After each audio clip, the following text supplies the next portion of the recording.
ఇప్పుడు ఈటెల రాజేందర్ పేద ప్రజల పక్షమా, సామాన్యుల పక్షమా, లేకుంటే పేద ప్రజలు రియల్ ఎస్టేట్ మాఫియాలో పడి మోసపోవాలని చూస్తాడా? హైడ్రా రావటం వల్ల జనాల్లో ఒక చైతన్యం వచ్చింది.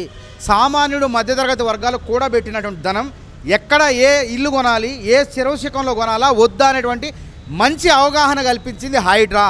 కాబట్టి ఈటెల రాజేందర్ లాంటి వాళ్ళు ఏంది, చెరువు శిఖంలో అపార్ట్మెంట్లు కట్టి అమ్ముకునే వాళ్లకు అండదండగా ఉంటాడు ఈటెల రాజేందర్.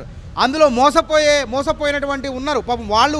మరి మోసపోతే కాంగ్రెస్ ప్రభుత్వం కూడా ఆలోచన చేస్తుంది. 2024 జూలై 24 కన్నా ముందు ఎవరైనా ఉంటే వాళ్ళ దోలికి పోదు హైడ్రా.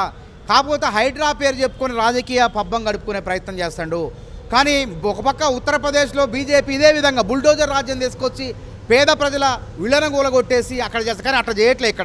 ఇక్కడ ఎవరైతే చెరువు శిఖాన్ని ఆక్రమించి భవిష్యత్తులో తరాలకు ఇబ్బందికరంగా ప్రకృతి విలయాలకు కారణమవుతున్నారో అట్లాంటి వాళ్ళపైన మాత్రమే హైడ్రా అనేది కొరడా దులిపిస్తుంది. హైడ్రా ఫిర్యాదుల ద్వారానే పక్కన ఉన్నటువంటి సాటి ఫిర్యాదుదారుడు ఎవరైతే ఉన్నారో వారు చేసిన ఫిర్యాదులో వాస్తవాలు ఉన్నాయా లేవా అని చూసిన తర్వాతే అది అక్రమం అయితే తప్పకుండా కూల్చాలి. ఎవరు కూడా అక్రమాన్ని ఒప్పుకోరు. కాబట్టి ఈటెల రాజేందర్ రియల్ ఎస్టేట్ బిల్డర్లు వ్యాపారులకు మద్దతు తెలిపితే రేవంత్ రెడ్డి పేద ప్రజలు మోసపోకూడదు, అక్రమంగా కట్టినటువంటి రియల్ ఎస్టేట్ వ్యాపారులు నష్టపోయినా పర్వాలేదు అని చెప్పేసి ఆయన హైడ్రాను తీసుకురావడం జరిగింది. హైడ్రాను కూడా చాలామంది అభినందిస్తున్నారు.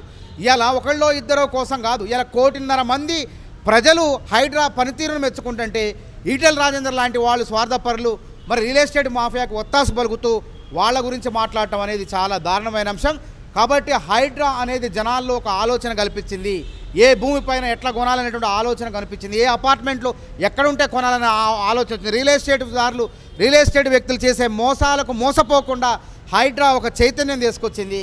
కాబట్టి ఈటెల రాజేందర్ అర్థం కాక మరి వయోభారంతోనో మొత్తానికి ఏందో కానీ మతి భ్రమించి మాట్లాడుతుండు. ఈ మతి భ్రమించిన మాటలు మానుకోకపోతే నీకు తప్పకుండా తెలంగాణ ప్రజలే బుద్ధి చెప్తారు. నువ్వేదో అనుకుంటున్నావు, నువ్వేదో అధ్యక్షుడైతే నేను రేవంత్ రెడ్డి లాగా ముఖ్యమంత్రి కావాలని కళ్ళగంటున్నావు, కానీ నీ కళలాగానే మిగులుతాయి. రేవంత్ రెడ్డి పైన గత ప్రభుత్వం 100 కేసులు నమోదు చేసింది.